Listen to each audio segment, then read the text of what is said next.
Hey, what's up, guys? It's Russo and Jordy with Backdoor Fantasy Sports, and we're going to be talking about the NBA slate on Monday, continuing with the playoffs, April 22nd.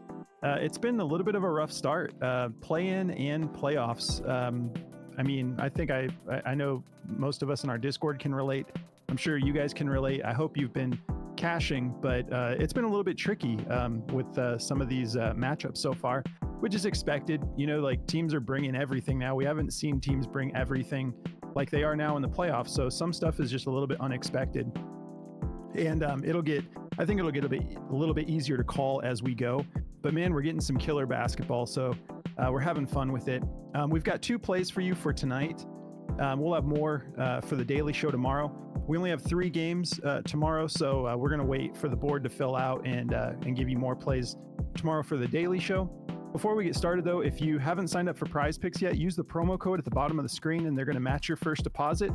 And then for Underdog, if you haven't signed up yet, just use code BACKDOOR when you sign up, and they're going to give you a deposit match and some instant pick'em specials, so you get some discounted plays to help you get started. I've been loving Underdog. You get options. Like, there are certain players that Prize Picks just isn't going to give you, and they're on Underdog. And especially when I'm using the DFS optimizer to look up plays on Underdog, I'm like, this guy's available. Like, it's been really awesome. I've been having more success on Underdog lately, and plus with the demons and goblins, like, they're fun. It's a fun extra thing that Prize Picks added, but now they're kind of like pushing it a little bit where they're not giving you the line. They're either giving you the demon or the goblin, and you don't get the actual line. So I'm like, I don't know. Underdog, you don't have to deal with that as much, and Chalkboard as well. But anyways, so there's a link in the description of the video for both of the platforms if you're looking to sign up. Just remember code BACKDOOR for Underdog, and then just use the code at the bottom of the screen, because we're still working on getting a promo code for Prize Picks, but they won't return our emails. So in the meantime, we'll just keep going. But these are the plays we're going to be covering. I'm going to be going with Josh Hart, points and rebounds. He had a killer game 1 in the playoffs, and so I'm going to stay in the flames with him. I hope he can repeat that. They didn't bump his lineup too much, so I'm feeling good about it. I'm going to be taking the over points and rebounds at 24.5 on both platforms. What are you getting into, Jordy? Yeah, so on Prize Picks, I'm taking Cole Anthony for 1 turnover, so it's at 0.5, taking that over. And then on Underdog, they don't have that, but I feel really good about his 3-pointer for over 0.5 as well, so taking both of those on both props, or on both platforms. All right. Do you want to talk about the recap? Yeah, so we actually did pretty decent on that. We took Tyler Hero for over the 5.5 assists. He was the last person I expected to burn us on this slip, but he ended up only going for 4. So not too bad, but he just didn't get that one done. We took Drew Holiday for over 0.5 block shots. He got that done. We took Aaron Nesmith for under 17.5 PRA. He went under this, which is what I expected. He had never really gone over it the entire year, so the Bucks look great, man. Even without Giannis, they played very well. They're just tough defensively too. They really tightened it up defensively. I think them signing Doc Rivers was a big thing for them. But we also took Kristaps Porzingis for over 14.5 first half PRA, and he went for 15. So we just cashed on that one. I took that one in one of my slips for the day, and it was bumped up to 15.5, and I didn't end up cashing on that one. So the 14.5 was a money line though. So we went 3-1. So not bad at all. No, man. And with the Tyler Hero play, it's funny because, with the DFS optimizer, like we continue to learn how to use it. And sometimes we see plays on there that it absolutely makes sense to us, that they're juiced a certain way. Sometimes they don't. It doesn't make sense. And so we don't always just fully trust the data. We use it as a guide. But I was literally in our Discord talking about the Tyler Hero play before the game started. And I was like, everyone's got this juice to go under, and I just don't get it. Like 5.5 is where I was seeing it at. And everyone that we were talking about, everyone I was talking to in the Discord was saying the same thing. And I'm like, yeah, this is more of a fundamental play. I took the over as well. I threw that in a couple slips, and that was a situation where the data was right. Yeah, I kind of realized the other night that I kind of contradicted myself, because I'm like, he's definitely going to go over this line. But then I said in the same sentence, I was looking at Jaime Haka's stuff, and it's all juice to go under, so I'm staying away from him. And I'm like, well, who's going to get the assist if he's passing it to people? Like, the guys aren't scoring. And Jaquez ended up hitting his point line, but yeah, I think Hero ended with like 9 potential assists, so he could have gotten it done had they knocked down the shots. But the Celtics are so good defensively, man. Yep. And the blowout potential, like there was a lot going into that, and I think we were also high on Hero lately because he's been just killing it on that assist prop. But yeah, that was just another moment where DG had a little, they were extending the olive branch, and we just like kicked it away. Like, no, I'm taking it over here. Yeah. But that's what you do. You figure out what works for you. You learn from situations like this, and we'll keep going forward. But speaking of DG, Daily Grind is one of our favorite partners. The DFS optimizer has been killer for us. If we would have listened to it on that Tyler Hero play, we would have been cash, but that was so scary. To me, a 5.5 line is just a fade. If anything, I'm not taking the under there. But if you did, it paid off. But the optimizer does a lot of that work for you, which is awesome. And we use it every single day. It's great for just browsing plays. And I love that I can just bounce between all the different platforms like Underdog and, Sleeper, all these different platforms. You can just go right over and see what's popping off on these other platforms. So it's really great for multi-apping. But if you guys use code BACKDOOR, they're going to give you 25% off. There's a link in the description of the video, or you can go to dgfantasy.com. And they have a bunch of different tools on there. They have an AI slip generator that's awesome. But definitely check that out. It's really killer, and they catch stuff like that. Those data plays. It's pretty much that's what they do. They compare odds. They look for discrepancies, and they show you the most juiced plays, and they show you where platforms are slipping a little bit, which is a huge advantage. But all right, so let's get into these plays. So Josh Hart, let's see this over under real quick. 209 over under. Knicks favored by 5.5. Can't wait to watch the next leg of this series get kicked off tomorrow. Let's take a look here. Hop over here to Outlier. We can see, so I've got it on the head-to-head right now. He's gone over this 3 out of his last 5. The dude is just, the Knicks did it with Jalen Brunson. They go and they get this guy locked up, and they bring in Hart too, but it's like the same thing we're seeing from Jalen, where it's just like, oh my gosh, so many teams are looking back going, why didn't we just go grab him? Like, he's playing amazing ball. And like, same thing with Josh Hart. He's looked good. He's looked solid on other teams in the past, but never like he's looked with the Knicks. If you look at this, these last 5 games, like the dude is, he's listed as a shooting guard. I know he plays different positions. He bounces around between small forward and shooting guard, but like, these numbers are nasty, dude. Like, these games of like 13 rebounds, 16 rebounds, 10 rebounds, 13 rebounds. Like, it's just very incredible to see. The dude is such a hustler. But anyways, I'm very excited to take this play. Obviously, we can see he's gone over it 3 out of his last 5. And then in the head-to-head, he's gone over it 4 out of his last matchups, 4 out of his last 5. He's got that game on 420, 22 points, 13 rebounds. The game before that was on March 12th. He went for 20 points and 19 rebounds. Like, it's just so crazy. So I'm feeling good about this play. Obviously, he can get this done against this team, even though they're like above average when it comes to matchup. They're 9th in points allowed to shooting guards and 8th in rebounds allowed. If he jumps over to small forward, then he's got a little bit juicier. That makes a little bit more sense. He's probably playing the 3 in some of these games where he's going off, but 14th in points allowed, 26th in rebounds allowed. The minutes are solid. I mean, he's got 4 straight head-to-head matchups against them where he goes for, he tends to go for 40 minutes, whether it's like the playoffs or not. So averaging 39.6 minutes per game, 2.2 fouls, 46% from the field on 12.2 attempts per game. 23 rebound chances a game. That's what he's averaging over his last 5 matchups against the 76ers. That is just absolutely wild. And then, he dropped a bunch of 3s in that last game, but he typically doesn't shoot great from the 3 over his last 5 matchups. Against the 76ers, he's averaging 29%, but let's take a look at the last 5 real quick. I'm sure that's a little bit better. Yeah, there we go. 44% from 3. Only shooting 3.6 attempts per game, but we know in that last game he took a lot more 3s. 20 rebound chances a game over the last 5 against anybody. It's blowing my mind, the numbers this guy's getting. But anyways, I obviously feel really good about this play. We'll take a look at the injury report real quick. Nothing significant on the side of the Knicks. Embiid is a game time decision. Let's see what they're saying here. Still dealing with that knee injury. He didn't look 100% out there either in that first game. Hopefully he can. It's just a tough position he's in. We'll see if he ends up playing.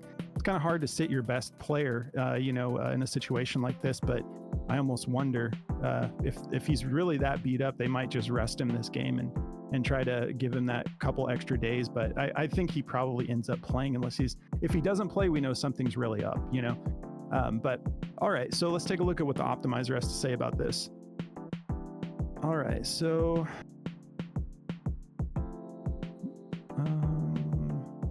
here we go. All right, so they do have it favored to go over. It's just above 50%. It's 50.94%, so just below 51% odds to hit.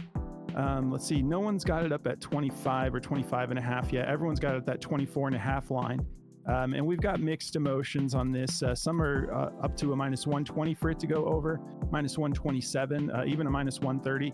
Then we've got some like minus 104, so they're actually favoring the under on some of these other platforms. So go with your gut. I feel totally comfortable running it back with Josh Hart after that performance he had. And again, like the last 4 out of his last 5 matchups, he's cleared this line against the 76ers. If you guys are interested in checking out this app that I'm on here, Outlier, you can see how important it is to the research we do.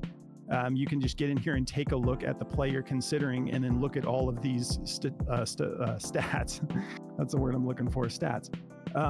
But yeah, it's really amazing. And they're just giving all of our viewers a 7-day free trial. There's a link in the description of the video if you want to check that out. But yeah, I'm feeling really great about this play. And on Underdog, we're getting at the same line. So yeah, I'll be taking it on both, but that'll do it for me. I'm going to pass it over to you, bro. Cool. Yeah, man. So I'm feeling pretty good about my play as well. We've got some great games tomorrow. I'm getting the early game here. Well, the earlier game. I guess two of these games are going to be going on at the same time tomorrow. So we got one at 6:10 and one at 6:40. So this one should be starting at about halftime on this first game. But I've got a share of this Orlando and Cleveland Cavaliers game. This was a great first game. I was actually really impressed with how fun that game was to watch. They're both pretty good defensively, so I just didn't really know, but it was fun. Cleveland's favored by 5.5. I think that's fair. I think honestly, like looking at the way this is going, I could see Cleveland taking this series in a five game span. In my opinion, we'll see when they get to Orlando because that is a tough place to play. But yeah, I love this Cole Anthony for the turnover. He did this in 62 out of 82 games on the year. So I mean, that's 77% of the year is crazy when it comes to odds. Over the last 20 games, he's done this 13 out of his last 20, 3 out of his last 5 games. If you look at the head-to-head, he's turned the ball over at least one time against them, 6 out of 8 head-to-heads. So, like I said, Cleveland, they're pretty good at forcing turnovers, too, to the point guard position. They're 14th, getting 3 turnovers a game from point guards. Cole Anthony, he might not get a whole ton of minutes. He only got 11 minutes in the last game. I think he'll get a bigger boost in minutes, too, because I believe he actually... Did he not, go out for a little bit or get into foul trouble? I think one of the two happened. I remember him, getting out of the game early for some odd reason. I can't remember if it was foul trouble or if he, let's just look. Yeah, it wasn't foul trouble. I swear he entered or left that game early. Could be wrong, but I still feel good about it. I think he'll get in that 11 to 15 minute range for sure, but there's so many possibilities for them to get a turnover in that span of time. If you guys don't like it, I totally understand, but I'm definitely going to be playing this tomorrow. If you look on Daily Grind here, it's a 54.19% chance and a minus 140 across the board to go over. Some people have this at a minus 150. He's just kind of lousy with the ball sometimes. He's a great player, but this is a team who forces turnovers as well, so I just like that even more. Cleveland's a long, lengthy team. They're hard to play against, and if you have one error in your pass, they're going to get you. So even their backups, he's probably going to come in with 3 to 2 minutes left in the first quarter, and same with the second quarter. But honestly, the dude, he plays against a lot of the main guys a lot of the time too. So I feel great about this play. It's just a turnover, so there's not too much to talk about. On Underdog, I'm taking his 3 over. I feel good about this one. He's hit this in 7 out of 8 matchups against the Cleveland Cavaliers. If you feel good about this, I believe it's on Prize Picks as well. I love the turnover. Yeah, so I mean, you could play this if you feel more comfortable with this. I love this play as well. It's used to go under on Daily Grind. It's a minus 118, so it's like a 50-50 shot. I think it's a true 50-50 shot, whether he comes in and hits a 3 or not. I mean, I kind of feel the same way about his turnover, though. Like, he's not going to have a lot of time. It's going to be, a pretty narrow play, but I feel good about either one of these, honestly, like equally, in my opinion. I could see him coming in and draining a 3, no problem. The dude's a great shooter. He did this in 54 out of 82 games, so we get more value on the turnover because he's done it more on the year, and they are a tough defensive team, so they're 9th in 3-pointers allowed, only giving up 2.9 a game. So whether or not he can come in and hit that one, it just depends. But I'll probably play both of these plays tomorrow and just try to get a little bit of both of them. But I feel good about both for sure. So go with your gut on which one you want, but I'm taking the turnover on Prize Picks. Sweet. And before we get out of here, don't forget to check out Chalkboard. We love playing Chalkboard, especially in situations like this. Like for me with Josh Hart, 24.5, I am definitely going to probably go over to Chalkboard, take that 24.5 points and rebounds line and maybe bump it up to like 26 or 27.5. Sometimes I just max that out because you get a higher multiplier on Chalkboard if you boost the line up. And the thing about Chalkboard is you have control over all of your lines. So you can lower it, you can raise it up. And obviously your multiplier goes down a little bit. But I've made like 4-man slips that are 55x, and it's a shield play. So it's like a flex play on a 4-man that's 55x. It's really awesome. And you can pick and choose. You don't have to just go with the demon line and go with whatever Prize Pick's giving you. You can say like, maybe his first of all, you aren't getting demons on points and rebounds. You can do that on PRA. You can do it on like all their categories pretty much. But it's nice because you have control over it instead of just having to take what Prize Picks is giving you. You can like not go all the way up to like where the demon is set. You can, find your sweet spot. So we have a lot of fun with it. We've been partnered with them, and they're giving all of our viewers a 100% deposit match if you use code BACKDOOR. There's a link in the description of the video if you guys want to check that out. And if you're interested in checking out our Discord, we have a lot of fun in here. Some of our guys have been cashing, like I said, the playoffs have been tough for me in particular. I can't speak for everyone else, but playoffs and play-in have just been a little bit hard to gauge so far. But we got guys that are covering all sorts of different sports in here. Moose is like killer with the 2-mans, and he's such a disciplined player. Jordy and I were just talking about how like we get on these runs where we're just like kind of like making demon slips a little too often, different things like that, and we need to take a little page from Moose and tighten it up a little bit. He just runs the 2-mans for the most part, but he's been getting into golf and some other sports. It's a lot of fun. He's a fan of NHL as well. But yeah, we cover a lot more in the Discord. If you're interested in joining, it's about 50 cents a day to join. There's a link in the description. When you go through that link, just go up to server subscriptions in Discord, and then once you subscribe, it'll unlock all the channels for you. But yeah, we have a lot of fun in the community chat, and really like the section we have here, share your picks. That's really like one of the best things about it, because everyone is working together as a community. You can quickly tail like a slip if you like something and you want to like just jump on it quick before it goes away. You can just quickly see what everyone's getting into and everyone's talking about it and whatnot. So we have a lot of fun with it. But if you're interested in joining us, we'd love to have you. But that's going to do it for us, guys. Looking forward to the daily show tomorrow. Can't wait to get into see what kind of dunk props we're going to get, what kind of fantasy score lines we're getting. But yeah, guys, looking forward to it. We hope you're having a good night, or have had a good weekend, and let's kick the week off right and get back in the green here, get some sweeps going. But yeah, have a good night, guys, and we'll catch you tomorrow on the Daily Show. Good luck, guys.